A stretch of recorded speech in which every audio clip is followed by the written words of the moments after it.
Gotta finish my chalky milk. That has to stay in the recording. Oh yeah, yeah, yeah. All right, I'm gonna start. Hello, everyone. I'm Owen Miller, and today's episode of the podcast, we're going to talk about ethical concerns with AI and AGI, and we're going to take it a step further, and we're going to discuss a possible timeline for when AGI might be something that people have in everyday life. As I'm sure some of you know, I've been taking an AI class recently, and someone who has always made me think about AI is one of my best friends in the entire world, Eli Venarchick. Eli, would you like to talk a little bit about yourself? Introduce yourself? Well, well, thank you for the very kind introduction. You're a really good friend yourself. Hi, I'm Eliyahu Venarchick, but Eli works, m m works very well. I'm a physics major at Penn State University at University Park, and I'm gonna pursue a minor in nuclear engineering. All right. Eli, you have oftentimes told me that you are very adverse to AI. Would Yeah, you? I've been very vocal about my concerns. Yeah. I like the reason I chose you to come on the show today is because I thought that that would be an interesting take to have on just the general AI scene and this topic that I'm talking about. And I think it would be very interesting for you to have that other side because I see myself as more of a moderate AI where I do use it, but like compared to you, you're like down with AI. I really don't like it. Correct? A Luddite, yeah, an AI Luddite sort of Yeah, figure, yeah, yeah, yeah. yes. So yeah, I just wanted to bring on the show today just to get that other point of view. My first question is there anything that like with AI that makes just like your skin crawl that you really don't like? Like just Okay, to get a baseline for what yeah, people should know so about you. with my specific position on AI, I am very against all forms of generative AI. And when I say generative AI, I mean AI like ChatGPT, which can form text and some audio and picture as well. So any AI that generates text, music, video, um, most like creative works AIs, I am heavily against. I feel that when you develop a technology, you do it for the benefit of people so that they can do the things they enjoy, not create a technology that takes away the time for people to do things they enjoy. Like when someone asks, "Oh yeah, the robots in the future will help us very much." You expect them to, do your dishes or to do other daily chores, not to make a painting or compose a song, which I find enjoyable in comparison to like doing the dishes. Yeah, yeah, that's absolutely understandable. Creativity should, I feel like, be a human trait. Absolutely. But the interesting thing is with this class, you have our teacher that very much is for this generative AI, and she like our teacher often, our professor oftentimes brings up arguments with her son about how AGI is actual or not AGI, general generative AI generative art is actual art. And it's an interesting, like every time I hear it, it's an interesting back and forth between the people that think that it is art and the people that think that isn't. I personally, I don't know if I have.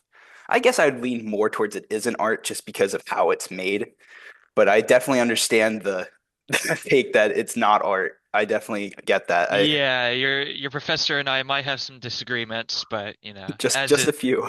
just a couple, but doesn't Yeah. everybody? Yeah. Just that kind of goes into my next point. Is there any ethical concerns with AI that you have? Yeah, so this is probably my largest talking point whenever I have conversations with you. So we begin with something called a deep fake. Just, for those who might not know, a deep fake is an AI generated picture or video of someone or something. Usually it's a person. Um, and there have been a lot of ethical concerns on the usage of deepfakes. So there was a study, I think 2 years ago. I'm not going to be able to provide any specifics, but you can Yeah. generally search up like what I'm talking about. A study 2 years ago, an author used himself in a deepfake, and he put in the prompt, um, so and so, because it was the author's name. So and so cheating on his spouse. And it generated an AI realistic photo of him naked Oh, cheating with someone else. really? I didn't know about that. Oh, Yeah, so that was a year or two ago. And the quality was very realistic. One thing that was a tell was that the hands, AI struggles a lot with hands, as with many artists. Mhm. The hands were slightly off, so you could tell.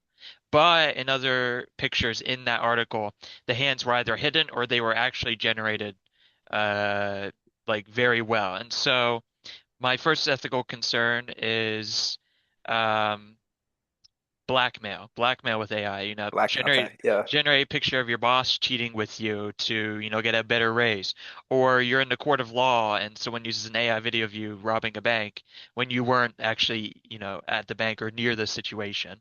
Right. Um, there you could use it to, break up relationships. It can go from any level, from small groups of people to large governmental like scales. Hmm. Um, my second concern is AI in military. So artificial intelligence, at least as I know it, it uses a neural network to combine like a large sum of data, and it's trained off whether or not the output from that data is like good or bad. It gets rewarded or punished by whatever it means. I think one article said it was like giving points, like a game. Yeah. Um, and over simulations, that AI can become more and more accurate and more precise. Now, this AI is different from your large language model, but they all, I'm pretty Right. certain Yeah. all of them use like a some sort of neural network. Yeah. Now, AI in the military, I find very concerning because it removes um, any inefficiencies of humans. Like it's too good at the job. Right. No, it's gonna, Um, yeah, it's a very dangerous. I would put that on par with like the atomic bomb, like concerning yeah. wise. Like, yeah. And it's also concerning, like, I don't know how much you keep up with, like, I personally, I enjoy searching up, uh, like what like certain companies are doing. And I just seen an article that, OpenAI, the creators of ChatGPT, just signed a $200 million contract with the military for undisclosed undisclosed reasons. Like if you look it up, it's very like they play down what they're doing, and it's like kind of hinting at what they're doing, which is obviously making weapons. But like there's like a clause in there that's like this will also be used for veteran aid, like the VFW. And Oh I'm yeah. like that's a great cover up, surely. It's like that's the I only seen one mention of that. I'm like that's a weird thing to mention once if it's truly just for that. And I think that's just like it's a little concerning considering everything. It's just makes you think, what are they building? What what are they not thinking about before they do? Yeah, so it's actually very funny you bring that up. Um, the fact that I didn't even know they had the $200 million contract, that's Yeah. news to me. But it's very funny they bring that up because when you converse with ChatGPT, and I'll admit, in front of the audience, I have used it in the past. I've used ChatGPT. I found it interesting once upon a time, but I have not used it for around a year and a half, and I will not use it because of my concerns for what the technology can do. One of the things that ChatGPT does is it actually will take data from those conversations. Um, and so what I find concerning from your comment there is that if I'm feeding veterans information into OpenAI I didn't AIs, think about that. Yeah. where is that data going? That goes to Right. the OpenAI servers. So feeding personal information of U.S. citizens into, which could include Social Security, because you need that a lot for when you're applying for aid and stuff. So feeding that into an AI that's owned by a private company does not sit very well with me, as it No. should for anybody. Right. I didn't even consider that. That is a excellent point. I didn't think about the data they're getting from the veterans. Yeah. Um, so that kind of takes me to the next point. How much of our data that gets put into ChatGPT do you think gets how much of that data do you think is usable? Like of what you put in? what percentage of that will companies like OpenAI use against you, and how would they use that against you? Sure. So I do not know any specific metrics as to how much it does, so I can't give you a percentage per se.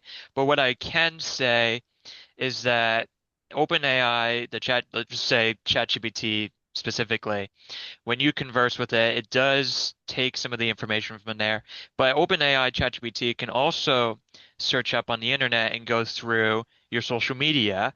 Um, a funny example of this was pretty recent, actually. A news reporter was conversing with ChatGPT, and the news reporter said, "Hey, do my name?" And this one you can also probably find. I don't know the specific guy's name, but the guy asked ChatGPT to search his name, and the AI searched it, and it found a Twitter post that that guy made a year ago saying something negative towards ChatGPT. Oh, And when it found that that ChatGPT AI actually threatened the uh, journalist, I'm pretty sure, the oh journalist wow. with like ending his career or something, even though it can't do that right Right. now, but it did threaten him to threaten to end his career because of the negative thing that it found.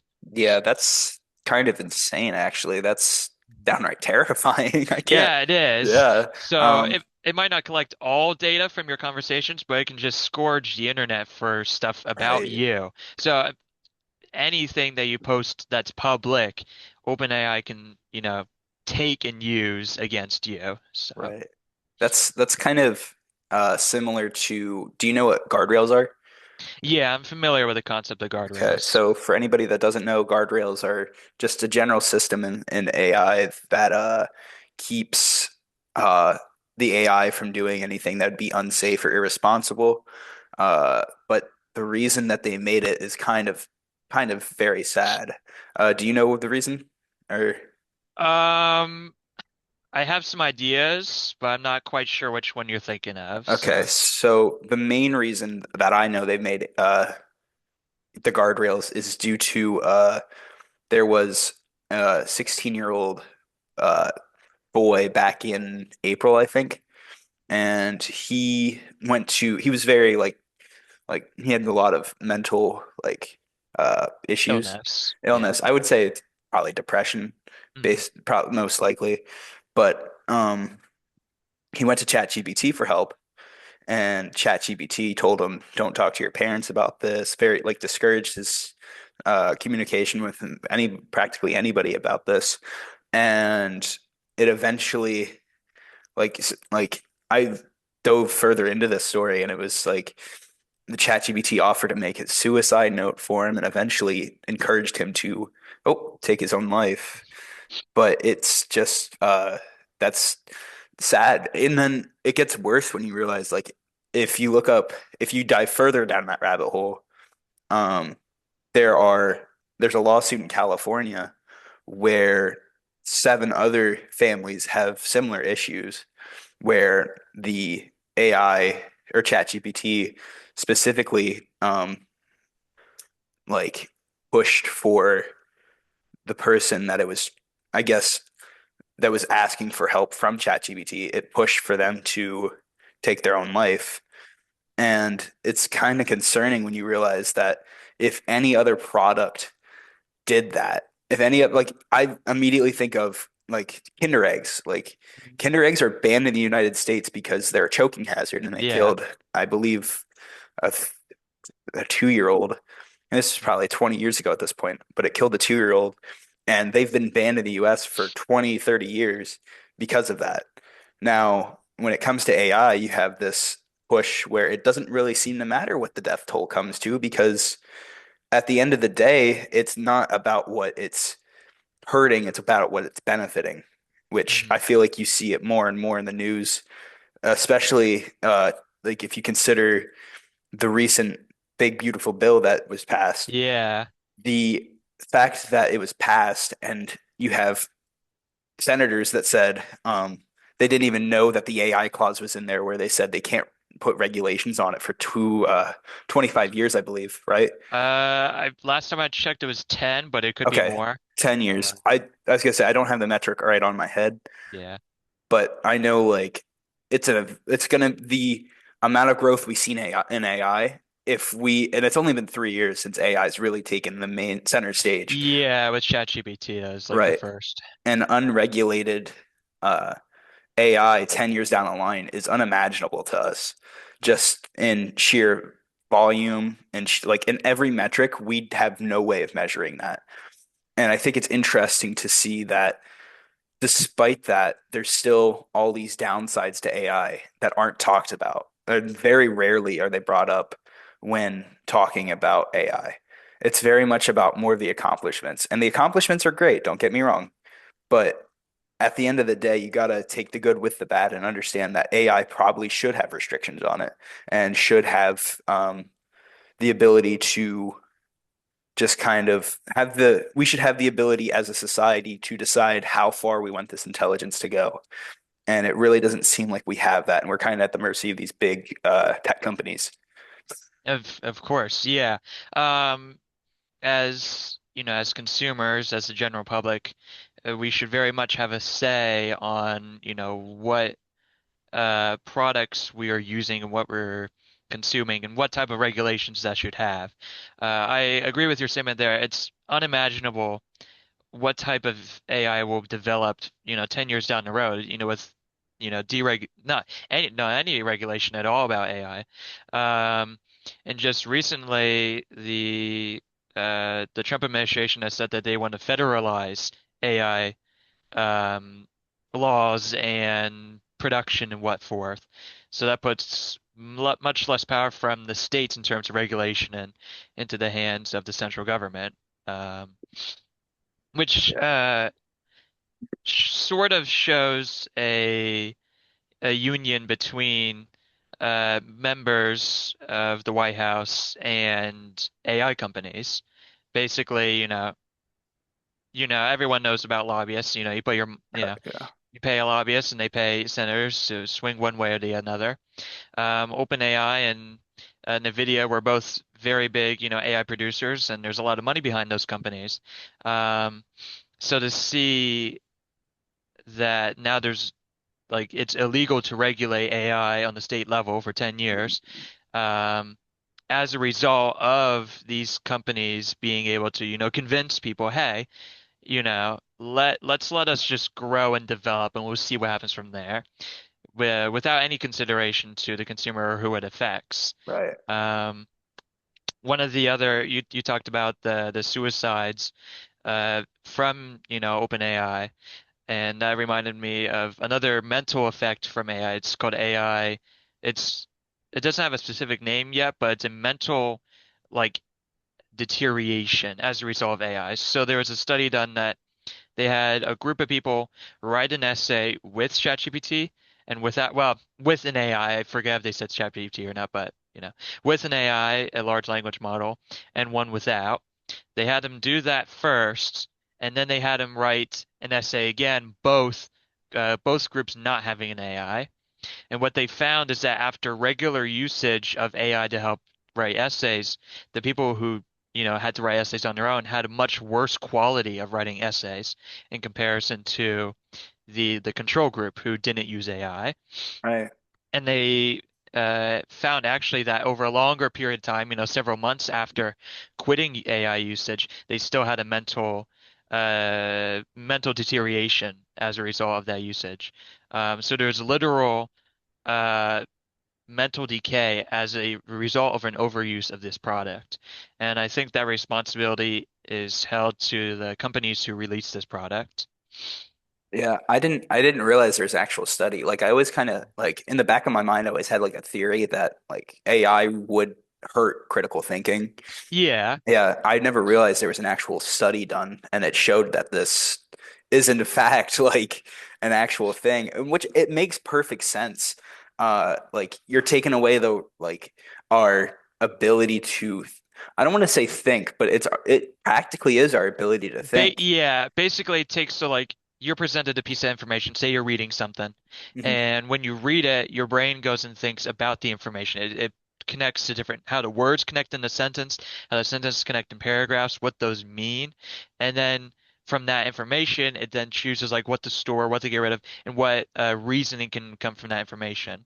When Right, people use ChatGPT to say summarize an essay, or hey ChatGPT, summarize this article for me, it removes that process. So you're only doing the information like visualize, like you're the one only reading it, and then you're getting told what it means, but you're not doing actual like mental processing when you use ChatGPT. And so, like with any skill, if you don't use it, it's going to deteriorate. right. And yeah, it's your brain's a muscle, and it, like that Yeah.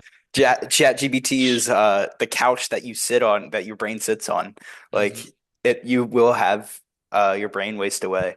I don't know if like I wouldn't necessarily say if you use it all the time, but you got to make sure that you're using this technology responsibly. You got to make sure that what you're doing is like you are actually putting thought into what you're doing. You're not having a machine do it for you.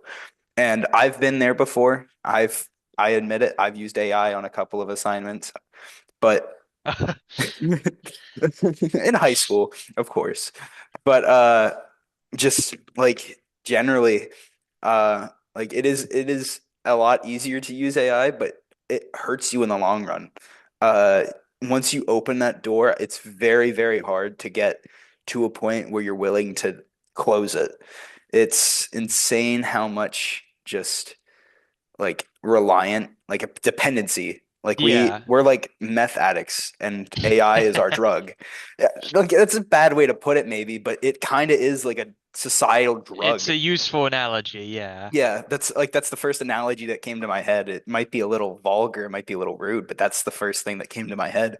And it is kind of scary to see so, like I know people that have like were really doing well in school and then AI came out and then all of a sudden they're not doing so well all of a sudden because they're they're using this crutch of an AI. They're using AI as a crutch Yeah, a it's a little bit too literal much. It's a crutch. literal Yeah. crutch. And it's fine if you do it like to check assignments or a way to help study. I can understand that. And in fact, the college that I'm at, we often get pushed to use AI in different forms. An example of this is my CAS 100 class. They switched the entire program up and they said, you know what, we're going to incorporate AI into this class. And I found it confusing. I think it was because it was like it was the first go around. They told us it was the first go around. It's a very experimental class, but Yeah. I could tell that when I had an assignment where I didn't use it and an assignment where I did, and I could tell that I liked the assignment more the one I didn't use it because it felt like I was genuinely talking about what I wanted to talk about. It didn't sound robotic. Like if I looked at the two, I felt like the one with AI was robotic. It might have been the placebo effect. I would like to think No, it's not though. when you do say that, ChatGPT has a very specific Yeah. uh, linguistic pattern, Hmm. and of course that occurs when you take like text from the internet and literature, and you add a couple, guardrails so it doesn't say certain things. When you add Right. that up together, it's just an amalgamation of human speech, and so it becomes something very general, Right. so very plain. It does feel very just like I don't, it feels like a cheese pizza. Like You if want a that cheese feels like pizza? a cheese I mean, I pizza. like my Like cheese pizzas, but no, I yeah, get what you mean. it's just a little bland. It's not it doesn't have a lot of flavor, it doesn't have a lot of like love put into it. It's just kind of Hmm. yeah, it's there. It's not the worst option, but it's definitely not the best thing you could have done. And It's that's and it's also interesting that you say you felt better when you didn't use the AI. You felt it was more your own, I felt like it was correct? more yeah, I felt like it was more my own. I felt more accomplished when I didn't use it. I felt like I actually got something done. And like even like public speaking, I went up there and I felt more confident in the speech that I wrote than the one AI wrote. And I think you would be hard pressed to find somebody who doesn't think that way. Mhm. Um, but it Yeah, is it is interesting just to see like for me personally, that was a really eye-opening experience just to see the night and day difference between my work and the AI's work, like almost side by side. And just a question before I go to my point regarding that. When you used AI, was it for a template? Did they have you use it for the entire speech or So it was kind of interesting how they did it. They did it where we had to do all our own research, which I love that. I love the fact yeah. that my thoughts had to be my own. I had to form everything. But the way they started it, it was like they had you form the speech, like the structure of the argument, Hmm. and then you'd put your resources into it, and then it would pump out another speech after that, and then you'd add your personal connections, and then you'd have the AI edit it again, and then that would be Oh, your okay. final. It was kind of interesting. I didn't really care for it. It really felt like it was the process seemed a lot harder than just writing it out myself. It seemed like it was there's too many layers to it, and like I said, I liked the one I wrote beforehand, and I felt like it was more genuine. Yeah, so that's an interesting thing. And I could go on about my opinion of Penn State's, AI policy, but that'll be for maybe another day off Yeah, Zoom. Um, when you talk about using an AI that deeply for a speech, it brings up the philosophy of like fulfillment. So you said you felt more accomplished when you wrote your own speech. I did. And I think that applies to broader areas of life. When I draw a picture, when I play an instrument, I feel a sense of fulfillment. I feel a sense of accomplishment. When I talk to a human rather than an AI, I feel a lot better with myself. I feel closer to people. Um, and the fact that so many companies and so many institutions are just willing to use generative AI in place of those resources that give you fulfillment, it leaves us to wonder whether or not we are really fulfilled after AI. Like, what left is there to fulfill us? If AI can do our jobs, it can do Right. our paintings, our arts, our literature, or even conversation with other people, it leaves us wonder what left of us is really human, what left of us is Right. us, and It what abs left is there to look for. it absolutely does. And you said that, and the first thing I thought about is, have you seen the new Coca-Cola commercial? I saw the Christmas one a while ago. Is The it one with the trucks? within one of the trucks? Yeah. Yeah, that's AI. Yeah, I know, because Yeah. there's an analysis. It was like the truck would have 18 wheels and then 7 wheels, and Yeah. that to me again, people go to colleges for advertising, or they go to, other smaller uh, educational institutes to earn a degree in, advertising art and stuff, only to be replaced by an AI copy, which, quite frankly, is void of any creativity or soul. Right. Emotion, and that's like something that I like. Like every time I think about AI and just AGI in general, I'm like, so what would set an AI system apart from an AGI system?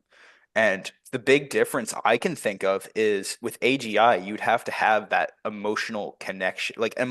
Your machine would have to have emotional understanding and output. I feel like because it's AGI, artificial general intelligence. Emotional intelligence is a part of intelligence. Of It's course, yeah, yeah. and I don't think my personal belief is that you have to have that emotional intelligence aspect put into a machine. And I don't know if AGI is possible due to that. Now, there's a chance that AI could trick us, which is the Turing test. It Like, already is doing right, that, it's already actually. tricking us. But I don't know if you could. I think we're very far away from AI tricking us emotionally at this point. Yeah, so with the concept of artificial general intelligence, it has that emotional intelligence, and it can do a broader array of like things as well. Like ChatGPT can only talk to you and maybe generate stuff, and then other AIs can perform other tasks. An artificial general would be able to do all of those.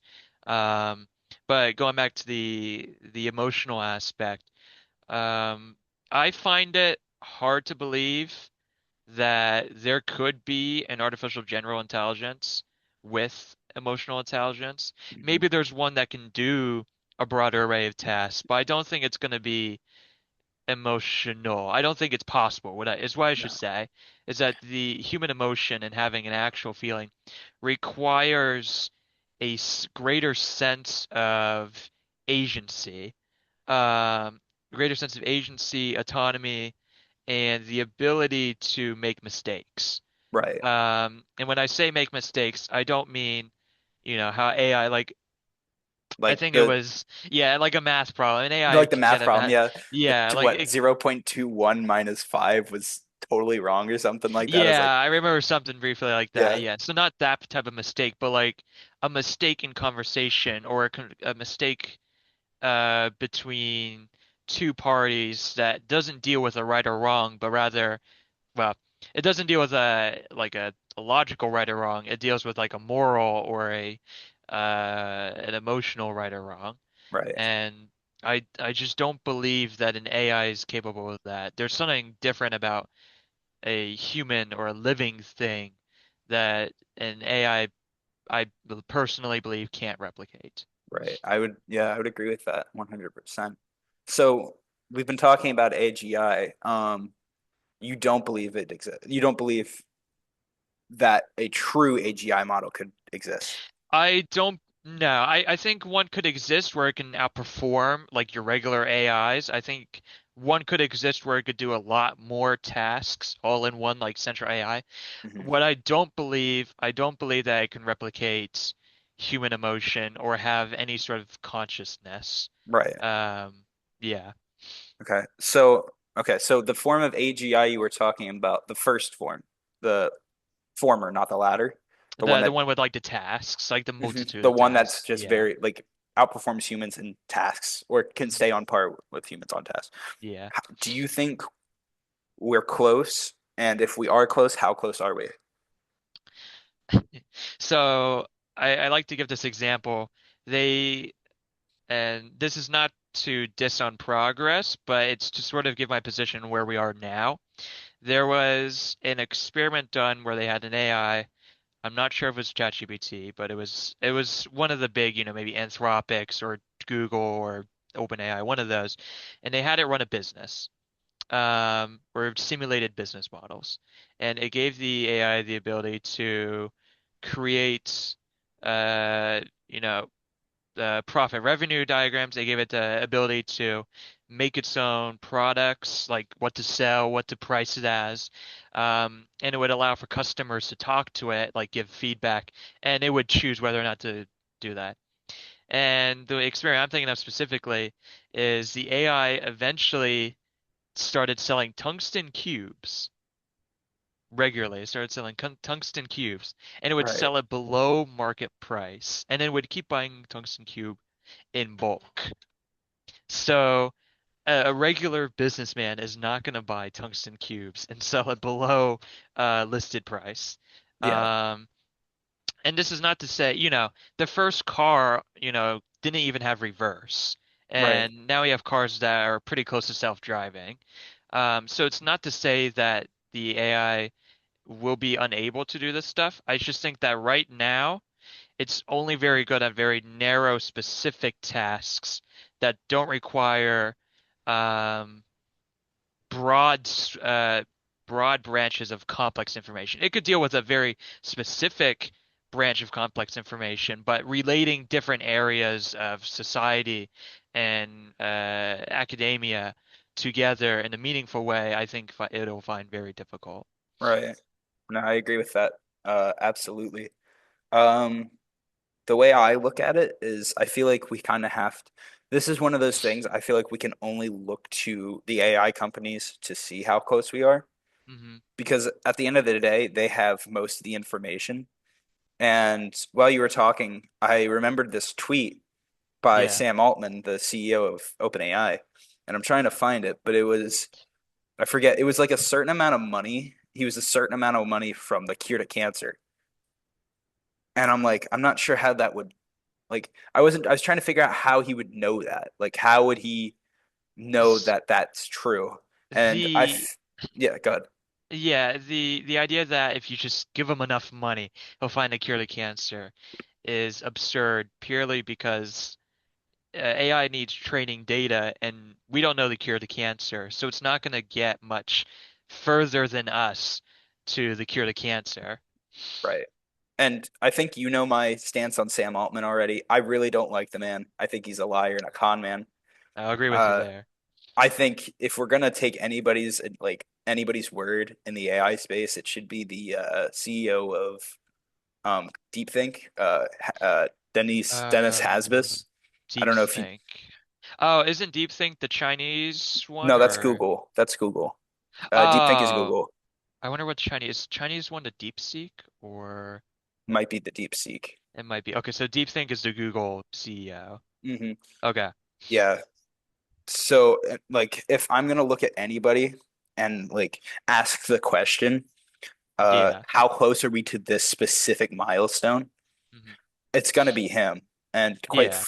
quite frankly, like I just like the Sam Altman tweet, it was just kind of interesting because he's like, we're this close to the cure to cancer. And like to that, if to me, if that is a factual statement, which I highly doubt it is, I feel like we have to look at it as I look, if we're that close to the cure to cancer, I think at that point we have AGI because no human can find the cure all to cancer. Yeah, we've very much struggled to finding that cure to cancer. Um Yeah, I think his tweet is just so that he can get more money. As he stated publicly, OpenAI is quote a nonprofit company. Right. So the need for money is by, outside investors. If he said, oh yeah, we can solve cancer, just give us 50 billion or 100 billion or how much he Yeah. asked for. Right. Someone would might be convinced to actually give him that money, but they'll be sorely sorely disappointed when they give the money and there's still no cure to cancer. Right. So I think the answer to the AGI question is there isn't really an answer because like the concept is just it moves like the goalpost moves every time we Yeah, make an advancement. right. And then not just that, but like just because if you and me are talking about AGI, we both know what like we discussed this earlier, we both know what it means to us. Mhm. If we brought somebody else in, it could mean something completely different to them. To them, we might already have AGI. And I think that's just Yeah. it's gonna like that is makes it so hard to measure in uh any unit. Like, The definition is fluid so it can match people's expectations. right, it's kind of unfortunate. Just Hmm. not unfortunate, but like it's definitely something to you need a definition before you can move forward and find that. Yeah, of course. If you want to set, clear cut goals, you need to have a clear cut definition. Right. And so in my mind, AGI is just not possible. Like it's Yeah. impossible by my definition. I'd agree with you there. I also think it's impossible. We can get probably much more powerful AIs, but we're not going to get anything that's close to AGI or super AGI, as I've heard, which Right. I think the definition is that outperforms humans Right. versus AGI, which is like the same as humans. Right. Well, I think that's a great place to wrap up. Um, Yeah. it's been a wonderful talk with you. Yeah, it's been my pleasure. I've enjoyed Yeah. being on your podcast. Is there anything you'd like to say to the people before you go? Um, I'll leave with a note. So the C I forget his name. It's Peter Thiel.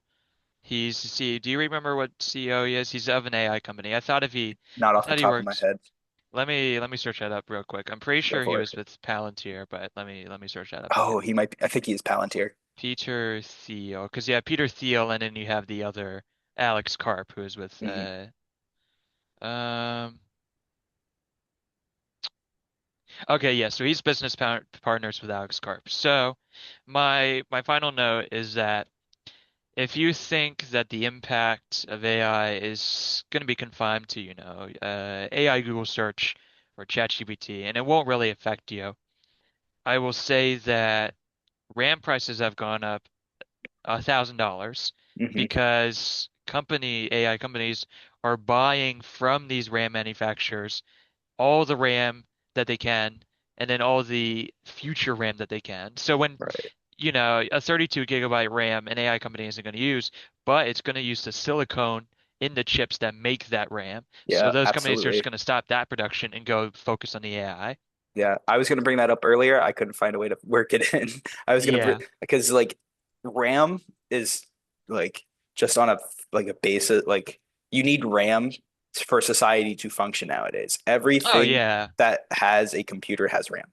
Mm. And that's definitely an interesting like closing thought to say we have all this AI technology and we're putting the AI before society just because of like we think AI is going to be the thing that makes it, even though there's a chance it doesn't. Is that what like is that Oh yeah, that's why I'm going. Yeah, that's why I'm going off. It's we have a RAM. RAM is much more expensive. It raised by again $1,000 almost because of AI. Power New York is actually increasing drastically in price to power nearby AI data centers. There was a couple on. I think the YouTube channel is. I forget the YouTube channel, but the couple said that they had lower water pressure and poor water pressure because of the nearby AI data center. right? Um, AI has that mental psychosis that it causes. And I speak generally for general AI, but every AI needs a data center. So this context will mean much more broadly for the technology. Right, It uses your power. It uses water. We need these things to live. It uses RAM for those with a hobby. It needs those to function. The the CEO partner of Palantir, Peter Thiel, in an interview, when asked if the human race should endure, hesitated to say yes. oh shit, what? Yes, in an It's interview, insane. he was like, oh, well, when I mean, and he couldn't give a straight answer. Yes, Yeah, he eventually said yes, but then he gave another definition of like what he meant by endure. He proposed the idea of transhumanism, which is the idea that we will eventually like become a higher form of intelligence in the form of AI. And yeah, when you have people who work in government contracts, when people who use massive amounts of your power, your water, your technology. Like me personally, I didn't ask for the AI summary for Google. Me yeah. personally, I didn't ask for the Copilot. Right. Yet these companies still put it for us. It Gotcha. begs the question when you have CEOs telling you that we don't really, you know, when CEOs say or asked, should the human race endure, and they cannot give you a straight answer, it's time to question whether or not those companies are really for you or if they're for the pursuit of pure profit and the pursuit of some higher form of intelligence that doesn't benefit humans. Right. That's what I'll leave you with. Yeah. That's deep closing thought there. All right. Thank you, Eli, for coming on today. I hope that I've gotten a lot out of the conversation. I'm Yeah, I hoping the did as listeners did well. as well. Yeah. So with that, I'll leave you with, so today we talked about is AI ethical? Mhm. Um, a possible what we think AGI is, and I think we agreed on what that was. And we talked about a possible timeline where AGI could exist. And I think we both agreed that we don't think AGI can exist. Yeah, So, there's a lot of technical issues with that. yeah, definitions and everything. But thank you for listening, and I hope you have a wonderful rest of your day. Yeah, thank you very much. It was a pleasure to talk to you, and hopefully your professor enjoys the podcast. I'm hoping to. All right. How do I turn this off? You could probably stop recording. That might be I a don't good I don't thing. know how to do that. I don't know how to do that. Hey, there's an Found